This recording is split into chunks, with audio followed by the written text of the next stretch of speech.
And so we started to talk about how I was sort of hiding and not asking for what I needed.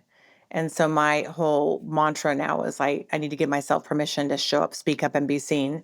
And so I talked about it for about 3 years, and I had to get rid of all the animosity I had and all the energy around it before I could actually take it to the world, really, because I didn't want to look like a crazy lady. And so when I launched that, that was a big deal for me.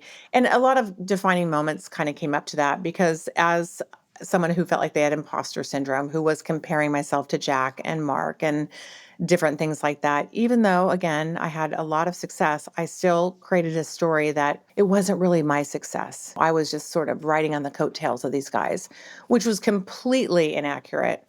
And I wrote my books. I did the marketing plans. I actually wrote 300 marketing plans for every single chicken soup book we had. So I did my share, but I was not really giving myself credit. And then my mom got sick and she was dying. And I was in Hawaii and she called and said she couldn't come over because her medication was making her dizzy. And I knew it was more than that. And so I flew back and when I walked into her room, she started having seizures.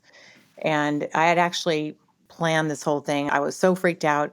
I was wondering why she was falling. It's crazy. I acted like I was a doctor. It was really, really crazy. So I don't recommend doing that. But when I walked in my mom's hospital room, she said, "They think you're a doctor." I know. Shh. And then she started having seizures. And then she said to me before she That was your basically, mom calling, by the way. I know, right?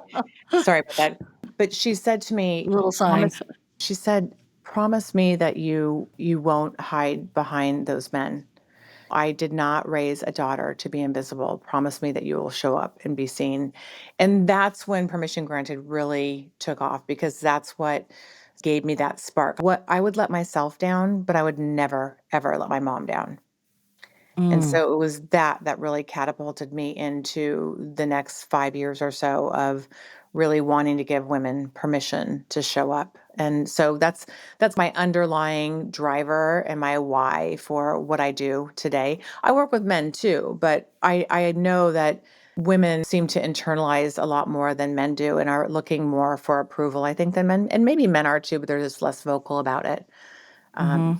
but that's sort of what was my driving force to really do this.